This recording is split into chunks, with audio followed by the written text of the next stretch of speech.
Ben, telling it like it is. All right, just when you think you've heard it all when it comes to teens, and I have one, so I'm paying attention to this, this one might have you saying, wait, what? The new methods teenagers are turning to get that quick buzz is pretty scary. Reporter Elizabeth Irwin is here with a straight story. Oh boy, Elizabeth. I've got to tell you, Steen and Catherine, two things I never thought would appear in the same sentence: tampons and vodka. Do I have your attention? Good, because if you're a parent, you really need to hear this.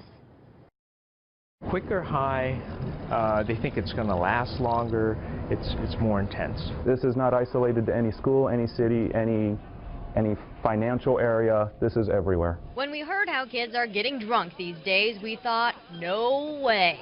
So we hit up the experts to find out if it's an urban legend or if it's legit. There's been documented cases of people going to the hospital with alcohol poisoning just from utilizing it that way. Officer Chris Thomas spends his days patrolling the halls of a Valley high school. He's heard firsthand how kids are getting tipsy. What we're hearing about is teenagers utilizing tampons, soak them in vodka first before using them. You heard right.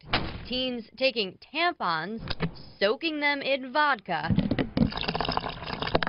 and inserting them there. It gets absorbed directly into the bloodstream. There's no barrier, there's no stomach acid, there's nothing to prevent it. I would expect it to absorb fairly quickly as well because it's a very vascular structure. This is definitely not just girls. Guys will also use it, and they'll insert them into their rectums. And that's not all. Using a beer bong rectally is the same concept as a vodka-soaked tampon. Yep, rather than the traditional beer bong you'd find at a college party, kids are sticking the tube elsewhere to get wasted. A lot of people believe that it would cover it up. Your breath won't smell like alcohol, so you can hide it from the parents, hide it from the police. But take it from this cop, it won't work.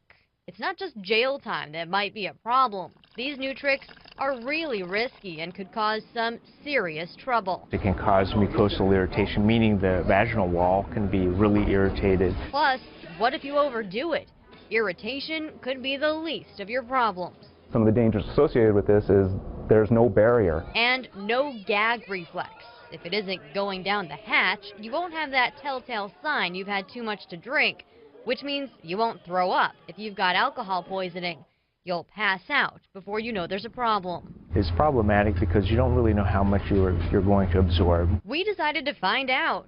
Turns out a super tampon can hold about a shot of vodka, which is pretty potent when it's going straight into your system. If a person does pass out or lose consciousness, healthcare professionals won't necessarily know, that they have to look in those areas, and that may delay treatment.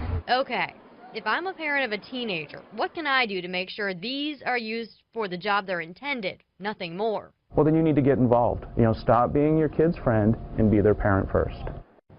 And one more myth we want to take care of. Kids apparently think that getting drunk that way means they'll pass a breathalyzer test because they didn't actually drink the booze. Not true. The test checks out what's in your bloodstream, not what's on your breath. Back to you.